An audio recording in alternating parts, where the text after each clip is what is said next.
Students के पास कोई विकल्प नहीं है और हम लोग ये चाहेंगे कि पूरे देश में एक ऐसा सेटअप हो कि रोजगार और बेरोजगारी ये दोनों भी एक मुद्दा बने जो आमतौर पर राजनीति में नहीं होता है। पूर्ववर्ती सरकार हो या फिर वर्तमान सरकार हो, युवाओं को केवल वोट बैंक के रूप में इस्तेमाल किया है।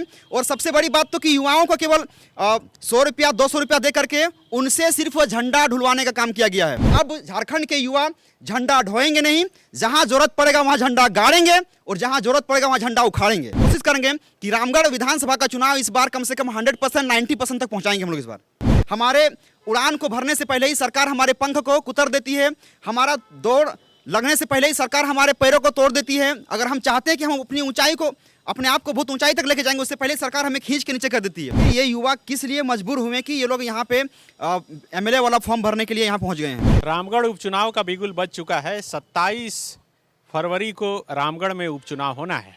उपचुनाव के इस चुनावी मैदान में कौन उतरेगा नहीं उतरेगा, अभी तक ये तस्वीरें साफ नहीं हुई है। सबकी नज़र खास करके आजसू और कांग्रेस की तरफ टिकी है, क्योंकि हर कोई लगभग ये जान चुका है कि बीजेपी और आजसू गठबंधन के साथ मैदान में होगी और इधर से जेएमएम, कांग्रेस और महागठबंधन के जो भी दल हैं वो एक साथ चुनावी मैदान में रहेंगे। लेकिन इस चुनाव में एक और ख़ास बात और झारखंड में शायद पहली बार देखने को मिलेगी कि सैकड़ों युवा तैयार हो रहे हैं जो रामगढ़ उपचुनाव में अपना नॉमिनेशन करने जा रहे हैं। उनका कहना है कि समय पर न परीक्षाएं होती है, न समय पर रिजल्ट आता है और न समय पर ज्वाइनिंग होता है। इसलिए जो कुछ भी समय पर होता है, यानी कि चुनाव समय पर होता है, इसलिए वो चुनाव ही लड़ेंगे। हमारे साथ गुलाम जी हैं जो खुद छात्र हैं, छात्रों का नेतृत्व भी करते हैं। विनय जी हैं जो शिक्षक हैं और कई छात्र हैं जो हमारे साथ हैं। एक एक करके बात करेंगे।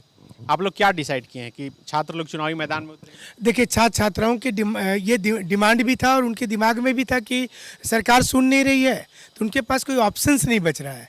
तो वो अगर जाते हैं तो हम लोग जितने भी शिक्षक हैं झारखंड के, उनका समर्थन है और वो जाएं और जो भी सपोर्ट होगा वो करेंगे। और कई शिक्षक शिक्षिकाओं ने भी पिछले कुछ दिनों से बहुत से ग्रुप में लिखा है कि वो भी चुनाव लड़ेंगे, तो उसमें भी समर्थन है हम लोगों का।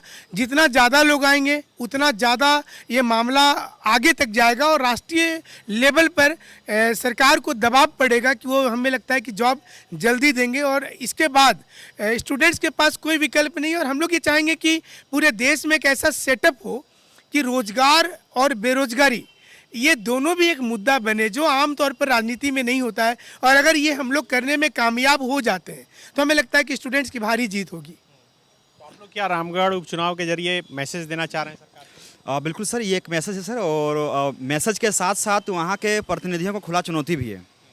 क्योंकि इसलिए सर, क्योंकि देखिए पिछले कई सालों से हम लोगों ने देखा है, जितना भी हम लोगों ने बड़ा बड़ा मुद्दों को उठाया है यहाँ पे, बड़ा बड़ा जैसे रोजगार को लेकर के बहुत लंबे समय से हम लोगों ने धरना प्रदर्शन किया है। लेकिन कुछ गिने चुने आप जैसे पत्रकार भाई हम लोग का सपोर्ट करते हैं। लेकिन जब इसको हम एक बड़े लेवल पर लेके जाएंगे तो जाहिर सी बात है कि नेशनल मीडिया भी इसको कवरेज देगी, और जब कवरेज देगी तो हमारी बात वहाँ तक पहुँचेगी कि आखिर ये युवा किस लिए मजबूर हुए कि ये लोग यहाँ पे एमएलए वाला फॉर्म भरने के लिए यहाँ पहुँच गए हैं। क्योंकि हम लोग जो भी फॉर्म भरते हैं अब तक से भरते आ रहे हैं, चाहे जेपीएससी हो या फिर जेएसएससी हो, हर एक फॉर्म को भर के देखा हम लोगों ने। जो फॉर्म हम लोगों ने भरा है, जब आवेदन करते हैं उसका कोई निश्चित तिथि नहीं रहता है, उसका एग्ज़ाम कब होगा कोई निश्चित तिथि नहीं है, उसका रिजल्ट कब आएगा कोई निश्चित तिथि नहीं है। अगर आवेदन भी किए, एग्ज़ाम भी हो गया, रिजल्ट भी आ गया, नियुक्ति भी हो गई, तो नियुक्ति रद्द नहीं होगी इसकी भी कोई गारंटी नहीं रहता है। लेकिन वही अगर हम एक चुनाव की बात करते हैं, चाहे लोकसभा का चुनाव हो, चाहे यहाँ विधानसभा का चुनाव हो, हर चुनाव में यहाँ पे नॉमिनेशन कब होगा उसका निश्चित तिथि दिया जाता है। चुनाव में पोलिंग कब होगा उसका निश्चित तिथि रहता है। यहाँ पे कब उसका एग्जिट पोल आएगा, कब उसका मतगणना होगा, ये सारे के सारे चीज़ एकदम निश्चित तिथि के साथ किए जाते हैं। कब किसी को विधायक डिक्लेयर करना है, कब उसको मंत्री पद का शपथ लेना है, ये सारे के सारे चीज़ सर बहुत आसानी से मतलब तय हो जाता है। लेकिन उसके बाद भी केवल ये सिर्फ 1 महीने की तैयारी में होता है। हम लोग किसी भी एग्जाम का तैयारी कम से कम 5 साल तक रगड़ के करते हैं, रात दिन पढ़ते हैं और सोचते हैं कि नहीं अब सही होगा। और 5 साल के बाद फिर हम लोग कॉपी किताब ढक करके सोचते हैं कि किसी कार्यालय में जाकर के अब हम अपना नियुक्ति लेंगे, जॉब करेंगे, वहाँ पे सेवा देंगे। लेकिन कॉपी किताब ढकने के बाद कार्यालय ना निकल करके हम लोग फिर से सड़क पर निकलते हैं कि हेमंत सोरेन न्याय करो, हमारे साथ इंसाफ करो, हमारी मांगें पूरी करो, हमारा जो भी हमारा मांग रहता है वो सड़क पे आ जाते हैं सर। तो 5 साल जो हम वहाँ पढ़े, वो सड़क पे जब आते हैं तो वो 5 साल का पढ़ा हुआ सारा फ्रस्ट्रेशन के मारे सब भूल जाते हैं, खत्म हो जाता है। हमारा केवल यही मानना है, यही ख्वाब है कि हम कोई भी छोटी मोटी पहले नौकरी शुरुआत करें, ग्रुप डी भी लें, ग्रुप सी भी लें, तो झारखंड सरकार के देने योग्य है।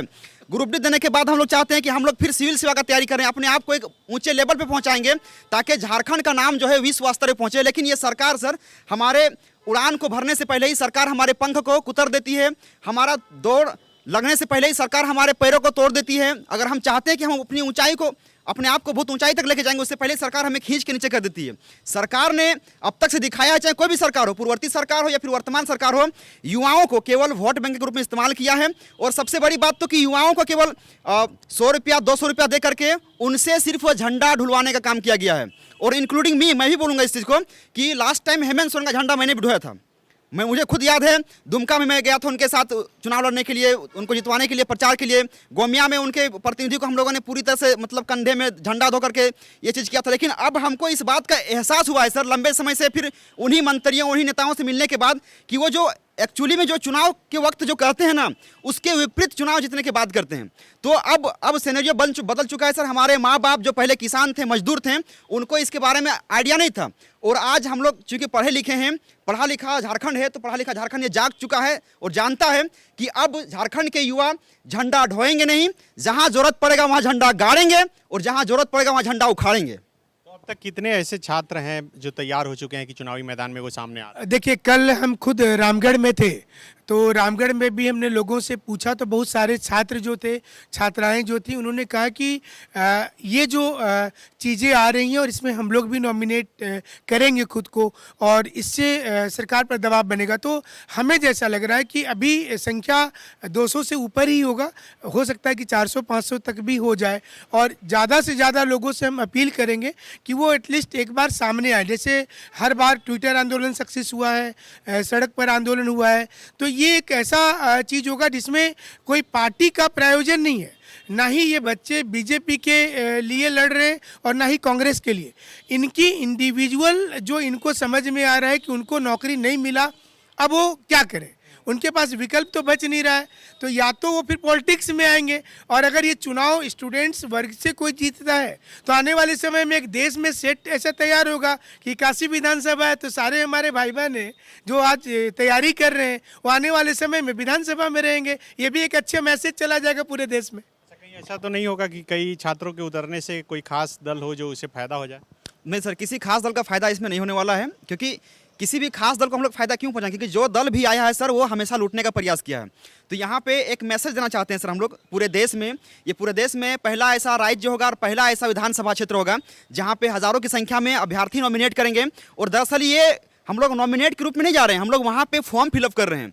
ये एक ऐसा फॉर्म फिलअप है जिसमें आजीवन जो है 5 साल के बाद पूरा का पूरा फुल पेंशन मिलते रहेगा, आजीवन पेंशन मिलेगा। और उसमें कंपटीशन भी कम है, बिल्कुल ना के बराबर कंपटीशन है।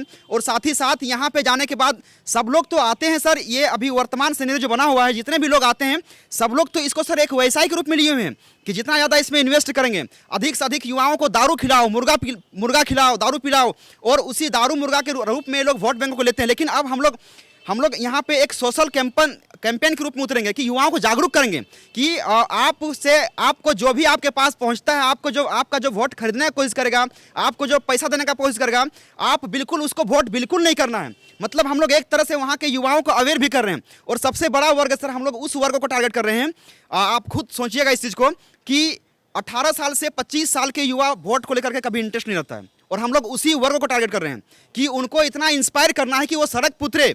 ये एक आंदोलन के जैसा होगा और बिल्कुल फूंक चुके हैं हम लोगों ने। और ये सड़क पुतर करके वो लोग मतलब अधिक से अधिक संख्या में, जो कहीं पे 55% होता है, कहीं पे 60% होता है, तो हम लोग कोशिश करेंगे कि रामगढ़ विधानसभा का चुनाव इस बार कम से कम 100%, 90% तक पहुँचाएंगे हम लोग इस बार। आप क्या मानते हैं कि हेमंत सोरेन नौकरी देने के मामले में पिछड़ गए? पूरा पिछड़ गए हैं सर। मानना क्या सर, आपने भी हर जगह कवरेज किया है कि अगर नौकरी देते तो सड़क पे क्यों रहते। आपने मुझे भी कवरेज किया है, पिछले 5 साल से तो मैं सड़कों पे ही हूँ। अमूमन मैं बात करूंगा तो जब से वर्तमान सरकार को हम लोगों ने सत्ता पे लाया, उनको सत्ता पे बैठाने के बाद से मैं सड़क पे आ गया और सड़क पे ही हैं। आज तक से मेरा कोई भी प्रावधान हो ही नहीं पाया। लगातार पढ़ रहे हैं, हर पढ़ाई का कोई नतीजा ही नहीं कर रहा है। 5 साल से तो पढ़ रहे हैं, अपनी छोटी मोटी उस आशियाने से निकल के बाहर आते हैं कि अब कुछ भला होगा। पिछला बार जैसे कि नियोजन नीति को लेकर के सरकार ने एक अच्छा स्टैंड लिया था, नियोजन नीति बना दिया, हम लोग सब घर घुस गए थे और लगभग साल भर तक रगड़ के तैयारी की, लेकिन उसके बाद फिर अचानक से एक खबर आती है कि नियोजन नीति को हाईकोर्ट ने रद्द कर दिया। तो ये सब बातें सर हमारे लय को तोड़ देता है, हमारे मनोबल को तोड़ देता है। हम लोग चाहते हैं कि सर यूपीसी का तैयारी करें। साला यहाँ पे एक ग्रुप डी का नौकरी लेते थे, 5 साल बीत गया है, दाढ़ी मूंछ सब पकने लगा है। जिस समय शुरुआत की तैयारी का उस समय दाढ़ी नहीं आया था। आप देखिए मतलब कि वक्त के साथ हमारी उम्र भी बढ़ते जा रही है। तो ऐसे में सर हम लोगों ने जो ख्वाब देखा है कि हम लोग को सिविल सेवा निकालना है, तो अब सिविल सेवा में हम लोगों ने लक्ष्मीकांत जैसे बड़े बड़े किताबों को पढ़ लिया है, हमने पॉलिटिक्स के सारे किताबों को पढ़ा है, ज्योग्राफी के सारे किताबों को पढ़ लिया, लेकिन पढ़ने के बाद क्या फायदा हुआ? इस फायदा को हम लोग सर कहाँ इसका उपयोग करेंगे?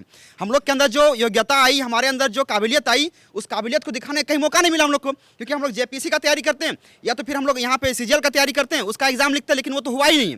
तो अब इस योग्यता को दिखाने के लिए हम लोग विधानसभा में जा रहे हैं, और वो भी सिर्फ 1 महीने की तैयारी में यहाँ रिजल्ट पक्का, और कोई करप्शन नहीं, कोई मतलब यहाँ पे भाई भतीजावाद नहीं होगा, कोई नेपोटिज्म नहीं होगा, और किसी तरह का कोई पक्षपात भी यहाँ पे नहीं है। बस जाओ, पब्लिक को आप कन्विंस करो, वोट लो, और फिर रिजल्ट तुम्हारे सामने होगा, और फिर ऑटोमेटिकली फिर हम लोग जीत जाएंगे, और फिर यही सब नतीजा सामने आएंगे। तो हम लोग सर इसको एक फॉर्म के रूप में देख रहे हैं कि ये हमारे लिए एक बहाली है, और इस बहाली को हम लोग भरेंगे।